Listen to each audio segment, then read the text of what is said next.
Bem, amigos, isso aí que vocês acabaram de ver, esse simpático cachorrinho, foi a Hannah, a minha pug de estimação, ou, como hoje é mais comumente chamado, a minha pet. Mas o amigo deve estar pensando aí, por que eu mostrei a foto da Hannah? É porque é o seguinte, há um projeto de lei do deputado Márcio França, do PSB de São Paulo, no qual ele busca regulamentar a guarda dos animais de estimação no caso de separação litigiosa do casal. Bom, um grande jornal de São Paulo que divulgou essa notícia realizou uma enquete e constatou, pelo menos até quando se checou recentemente, que 61% das pessoas que se manifestaram são favoráveis à regulamentação legal desse assunto. E não se discute, a voz do povo é a voz de Deus. Se a maioria quer que venha a lei, então que venha a lei. Eu só peço ao amigo um pouquinho de paciência para que me permita expor, ao final, os motivos pelos quais eu entendo que essa lei ela não apenas é desnecessária, mas ela também é completamente inoportuna neste momento. Tá? Antes, no entanto, vamos examinar o projeto nos moldes em que ele foi proposto pelo senhor deputado.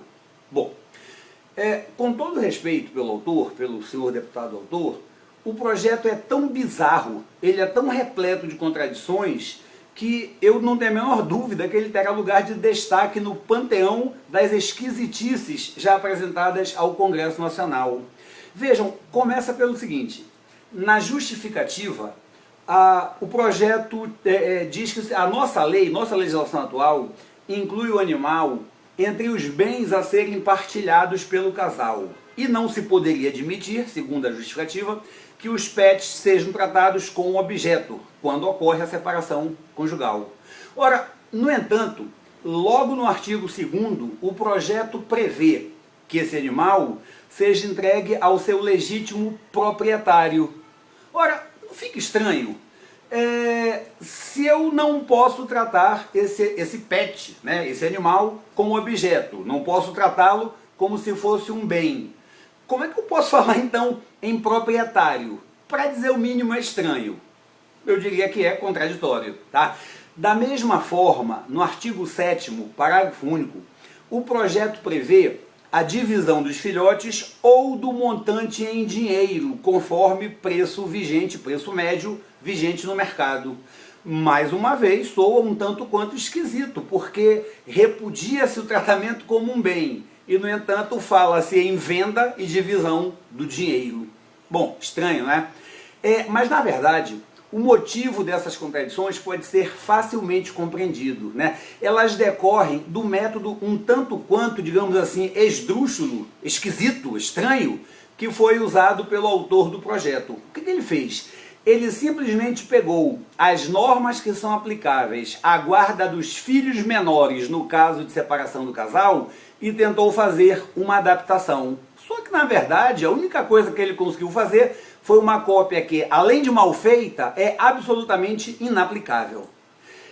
Vejam só, vamos ver alguns exemplos. No artigo 4º, o projeto se põe a classificar a guarda dos animais como sendo unilateral ou compartilhada. E aí conceitua cada uma delas. Isso é uma cópia escancarada do que se encontra no artigo 1583 do Código Civil, que trata da guarda dos filhos menores e diz praticamente a mesma coisa e simplesmente foi copiado para o projeto.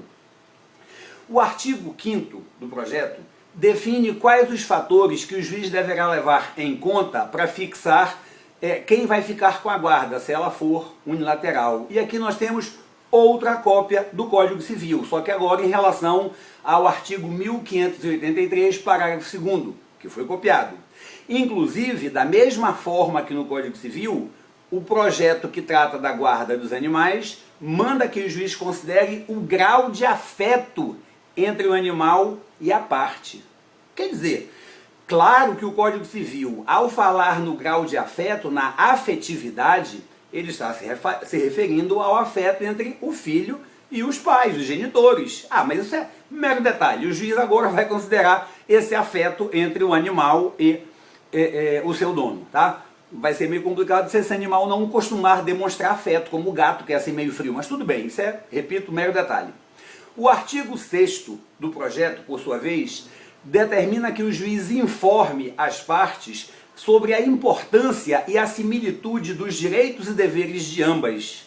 E isso é exatamente o que consta do artigo 1584, parágrafo 1º do Código Civil. Só que, em relação, claro, no Código Civil, a informação a ser dada aos pais quanto aos deveres e direitos e a similitude de deveres e direitos em relação aos filhos. E assim por diante. Amigo, é o seguinte, olha, basta que você leia os artigos do projeto em paralelo com a leitura dos artigos 1583 e 1584 do Código Civil e facilmente perceberá que o projeto nada mais é do que uma cópia, como eu já disse, mal feita e inaplicável das disposições do Código Civil, tratando dos mais diversos assuntos, além desses que nós já comentamos. Por exemplo, diz o projeto que aquele do casal que não ficar com a guarda do animal terá o direito de visitas e terá o direito de ter o animal em sua companhia. Bacana, né? Isso me gera algumas dúvidas, porque a lei não esclarece. Eu confesso que eu estou em dúvida com o seguinte: esse sujeito que não está com a guarda, mas vai ter o animal na sua guarda e companhia, ele vai ter que pagar pensão alimentícia para o animal? Ele vai ter que contribuir para o sustento? Porque me parece lógico, se ele tem direito de visitar, se ele tem o direito de ter o animal em sua companhia, embora não tenha guarda, ele tem que contribuir para o sustento. E quando se fala no sustento de um animal, de um cachorro de grande porte, o negócio é meio salgado, esse bicho come bastante, né? Bom, acho uma incoerência que a lei nada trate sobre a obrigação de contribuir para o sustento desse animal, já que há o direito de visita e de tê-lo em sua companhia. E tem mais, eu estou assim com uma série de dúvidas muito relevantes, né? Essa contribuição tem que ser em dinheiro ou da mesma forma que a pensão alimentícia quando se trata de seres humanos? Pode ser de outra forma, no caso dos animais, pode ser uma casinha no fundo do quintal e mais alguns pacotes de ração, será que isso basta? A lei também nada diz sobre o assunto, então dúvida, né? Isso vai gerar muita polêmica, né? Essa pensão devida ao animal, ela seria renunciável? Essa pensão admite compensação? Ela é penhorável? Quer dizer, como o amigo pode perceber, são muitas dúvidas de extrema relevância que vão, talvez, modificar por completo o panorama jurídico nacional. Não é verdade? Mas tem mais. A lei diz o seguinte: para estipular a atribuição ou as atribuições de cada uma das partes e fixar os períodos de convivência de cada uma delas com o animal, o juiz pode buscar orientação técnico-profissional. O juiz pode entender que o animal não deva ficar com qualquer dos dois do casal, mas sim com um terceiro, e etc, etc, etc. Apenas observo que tudo isso está no Código Civil, mas está no Código Civil em relação à guarda dos filhos menores e sua convivência com os pais. O problema é que no projeto, quando essas mesmas regras aplicadas aos filhos menores foram transplantadas para aplicação à guarda dos animais, elas se tornaram simplesmente caricatas, né? É óbvio que eu sou contra essa lei e agora, se o amigo me permite, respeito a opinião de quem acha que ela deva ser aprovada, deva ser regulamentado, mas vamos ver, permita-me só explicar o porquê da minha oposição. Ora, nós temos diversos artigos da Constituição Federal que ainda não foram regulamentados. Apenas a título de exemplo rápido, né? O direito de greve dos servidores públicos, né?